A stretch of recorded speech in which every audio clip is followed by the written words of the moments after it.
I mentioned before that I'm constantly cycling through my board game collection, where in order to get money and shelf space for newer games, I take some of the older games on my shelf that are less popular, less played, and I'll auction them off and use the money to get the newer stuff.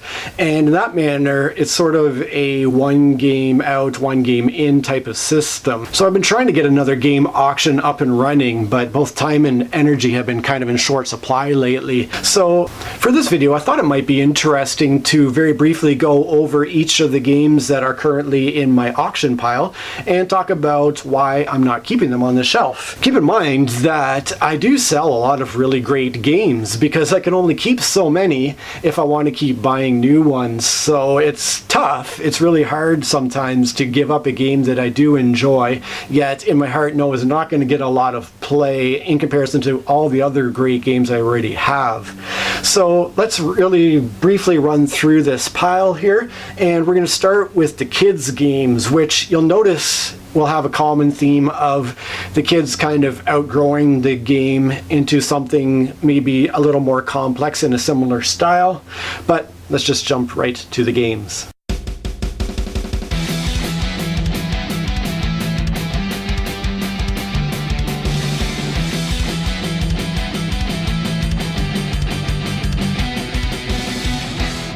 So we're starting off with a HABA game, these famous yellow children's board games that do so well, particularly with younger ages. And this game is Tiny Park. It's basically an introductory tile placement game for kids combined with sort of a Yahtzee style dice rolling to see which tiles you get to choose and place onto your board. The kids did enjoy that for a while, but they have since upgraded to another great game called Barren Park, which is in the collection and staying there for now because we have played it several times. It's a more complex tile laying game in a similar manner of trying to fill up your own individual board with tiles, but we enjoy this one quite a bit. Next up is Fairy Tile, which I got primarily because the artwork and components looked so great. However, when we sat down to actually play the game, I discovered that the game itself doesn't seem to work very well with the rules as written. It just seems like a game that could have used a bit more development, a bit more tweaking, because I don't think it really works well as a game, although it does look very pretty, it has nice components, for whatever that's worth. Next is a game that a friend had given to us a couple years back called Caveman Curling, which is kind of a very simple disc sliding or flicking game that we enjoyed a lot when the kids were younger. We've actually upgraded to 2 games in a similar style. We have Crokinole for that disc flicking, and then we also have Sori Sliders, which provides kind of a similar experience to Caveman Curling in its own fun way. So it's kind of time that Caveman Curling moves on and we enjoy these other 2 games here. So this is the one game in the whole pile that is still in shrink wrap. I got this at my friendly local game store. It's Northwind. The main reason I got it was in the clearance section, marked down from $37 to $15, and between that amazing price and these really quite incredible 3D components, I thought, well, maybe we'll get at least one game out of it and have our $15 worth of fun. However, when I subsequently looked up the game on BoardGameGeek and saw the comments about the game, I realized, yeah, this might not even be worth cracking it open for a single game. Maybe I should keep it in shrink and see if I can recoup at least a few dollars of that money that I spent. And if worse comes to worse, maybe I can just save the components for my own little component upgrades that I do if I don't happen to sell the game. Here's another one I got simply because it was on clearance as well. There was a website, an online game shop that was clearing out a whole bunch of titles, and I think I might have only paid between $2 and $10 for this game called Rampaging Yaks. And again, I just thought the components looked really interesting, and the gameplay itself was actually pretty decent. It wasn't a bad little game, but it was just one of those ones where we have other better games on the shelf, and I don't think it's really going to see much play. It's probably just worth selling off at this point. Here's one that I picked up for the kids at Christmas time called Drop Mix. Don't know what's the right way up here. My kids don't have a lot of interest in musical instruments, playing music, but I thought this might be a fun experience for them to create their own music, sort of DJ style, and at least play around a bit with music creation. But my younger boy messed around with it maybe once or twice and then hasn't come back to it again since then. And so I thought, well, it's a huge game that is probably worth selling off at this point rather than collecting dust here at home. It's kind of disappointing. I was hoping they would really pick up on the musical creation aspect of it, but I guess they have other more interesting things that they're focusing their time on. This final kids game was another gift from the same friend that gave us Caveman Curling. And this is the classic Clue, the Great Museum Caper. Now this was awesome. We had a lot of fun with this as an introductory game to those sort of one versus all, where one player is doing hidden movement, trying to steal paintings and escape without getting caught by the other players who are trying to catch that person. It was a really fun experience for that introductory level cat and mouse hidden movement type of style. We did find it was utterly impossible to win as the thief, as the person who was doing the hidden movement, and so I tried to tweak the rules a little bit to make it a bit easier for that player, and we basically tried to see how many paintings we could steal before we ultimately and inevitably got caught. But we did have fun with this one, and I only recently upgraded to Whitehall Mystery, which is the same style of game, the one thief player secretly moving about the board, the other detectives trying to find them and catch them, and is sort of a step up in terms of complexity, although it's still a pretty easy game. I think it's a really well done game in the genre in terms of that lightweight, kind of one step above the Great Museum Caper, and I hope that we will continue to have fun with that one in the future. So let's leave the kids games behind now and look at the adult games that I'm selling, starting with Spyfall here, which is a party game for groups. It's a really clever game, but it does require at least, I would say, 4 or 5 people to get the most out of the experience, and we don't often play with large groups anymore. Typically when we're gaming, it's more often than not with either one other person or with one couple. And between that and the fact that we have other party games that we enjoy more, this one just doesn't really see any play. So although it is a great game, it's one that's not really worth it for us to keep on the shelf. Next up is a very fun and simple Reiner Knizia game called Winner's Circle. And this is one that I'm not 100% sure I'm going to sell, and that's mainly due to the fact that as a gift somebody had all the horses and riders hand painted for me. So this is a pretty special edition of the game, and if I did sell it, I would ask a pretty hefty price for it because of that upgraded component aspect, which would hopefully get me a really nice game or two in return. But this is one where we have another game that involves betting on races called Downforce, which happens to have kind of an easy version of the rules that's strictly a race game, and it's one of my 9-year-old boy's favorite games to play. And although Winner's Circle is a very fun game, it does sort of last longer than it should. I mean, you can tweak the rules a bit to make 2 races rather than 3, but there's also, in addition, another great game called Camel Up. That's another game about betting on a camel race in that instance. They've just come out with a newer edition that looks really cool. So again, that's another one that I would see playing over Winner's Circle here, and depending on what we think of this newer edition, maybe we would sell Winner's Circle and get Camel Up as well. Next up is a game that I had tracked down simply for its components. It's a French game called Asterix et la Potion Magique, and the whole reason I got it was because I was planning to create my own game, to design a game about Asterix and Obelix collecting Roman helmets. Because when I was a kid, I was a huge fan of that comic series, but when I picked it up to introduce it to my kids, I was reading through it going, this is just non-stop senseless violence. And as an adult, reading it to my kids, I was thinking, I don't love what's being portrayed in these books anymore. And the kids just didn't seem to get into them at all either, regardless. So my plans to design this game have sort of faded away, and so now I guess I'll have to see if anyone's interested in a French board game about Asterix. Blue Lagoon here is a game that I talked at length in another video that you can look up if you want. I made that video specifically to talk about the problems I had with Blue Lagoon, so I don't need to rehash everything here. It's a good game, it's gorgeous, very well made, but I have other games such as Jager und Sammler on my shelf that scratch a similar itch to Blue Lagoon, so it's going to end up going out the door. If I were to ask you what is the hottest genre of games right at this moment, if you follow podcasts and whatnot, you probably would say,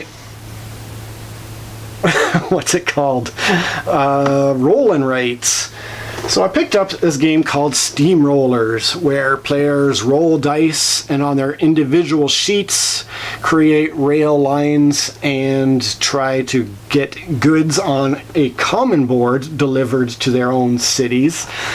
But we played it once with my wife and I thought, this isn't a really interesting or fun game, so I wasn't impressed with it. I don't think my wife loved it either, so we gave it a shot, weren't impressed, so it's on the auction pile here. Here's another game I've talked about at length in another video, and it's Hunt for the Ring.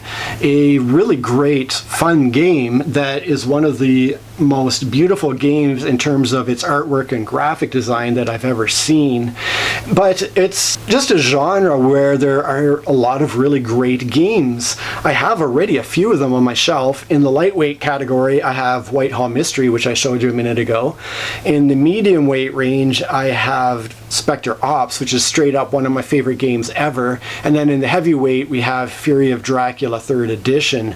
So Hunt for the Ring here would sort of fall in between the medium and heavyweight. It would be a little bit heavier than Spectre Ops, not as heavy as Fury of Dracula. And it's just a game that, in the absence of those other games, would definitely stay on my shelf. I even went to the work of painting the figures and creating a foam board screen for the player who plays the Fellowship side. So I put a lot of work into the components of the game. And I do actually love the theme of the game more than the other ones that I mentioned. But when you have so many incredible games, sometimes you got to sell some great ones. Up next is simply an expansion. This is Isle of Skye, the Journeyman expansion.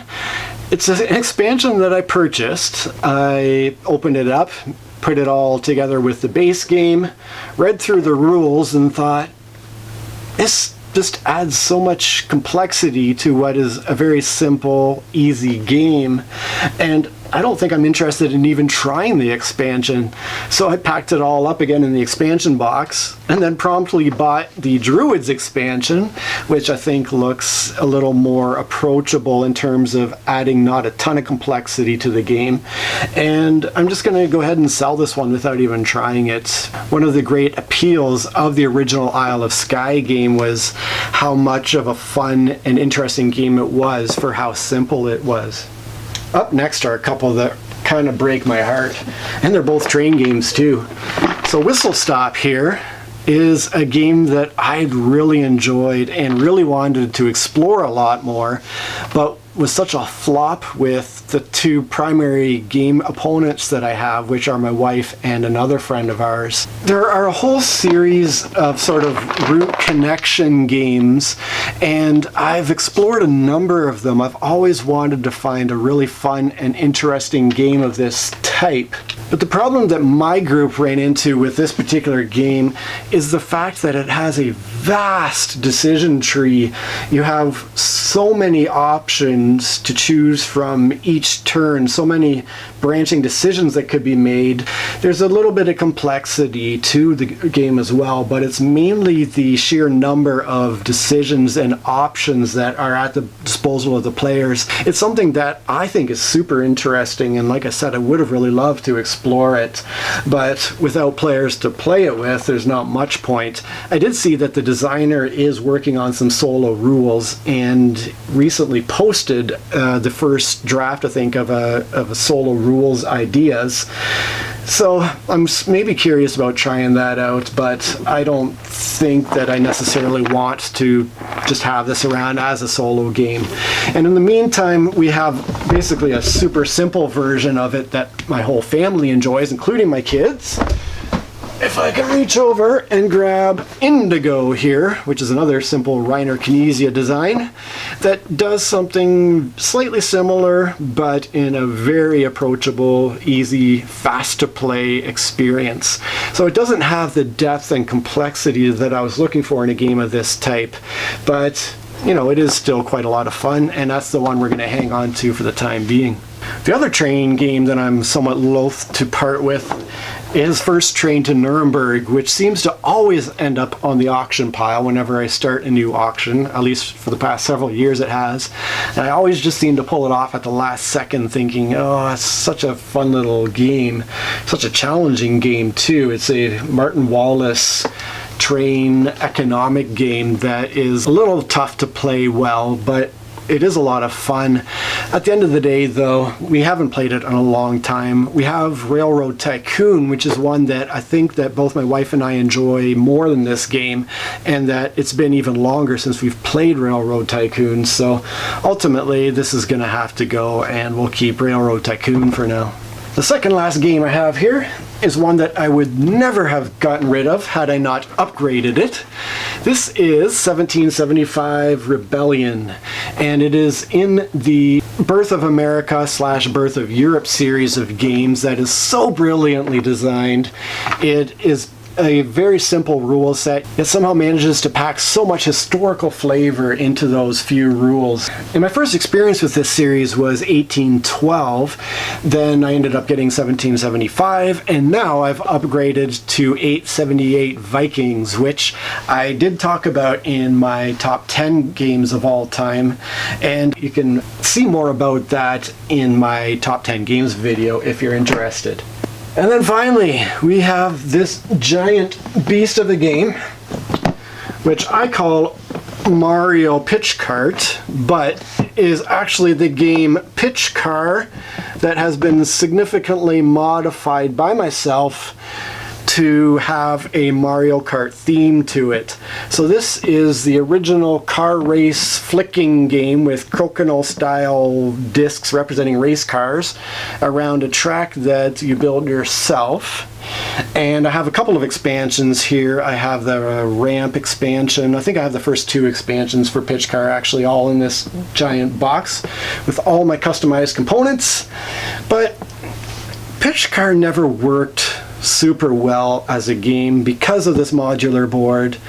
The fact that it's impossible to have individual track sections be perfectly level with each other, which causes cars to go kind of flying off the track every time you try to do a really cool shot with your disc, and it ends up becoming a little frustrating. So between the amount of work it takes to actually set up, build a track, and the frustration with how it actually plays out once you do have the track built, I've decided to sell off all my Pitch Car stuff and just hang on to Flick 'em Up for now for all my flicking needs.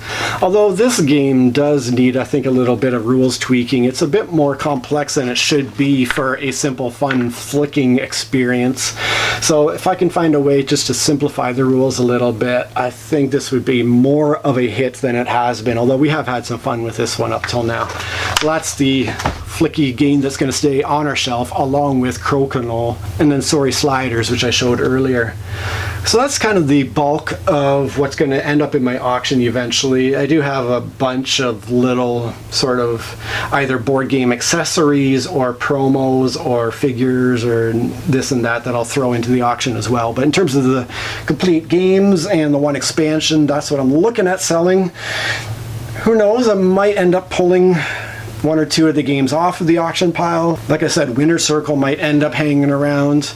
I might end up adding a couple of more games if I can bring myself to part with a couple others.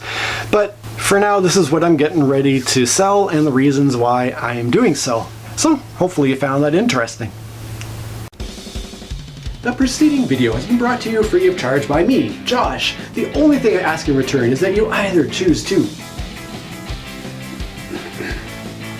or if you would send a link for this video with someone who you think would enjoy it. I've mentioned before, so I've been trying to find the time to get that people go to BoardGameGeek.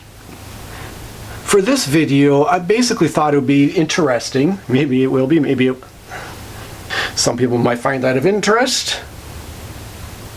This is another one that we have upgraded to, well, and this is the great classic, upgraded to Whitehall Mysteries. It is one that is...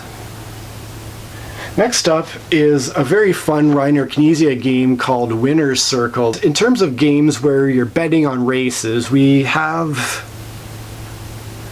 Downforce on the shelf, and that's been... oh yeah. Here's another one that I've talked at length. Here's another game that I've talked at is the fact that the... and just hang on to Flick It Up for now.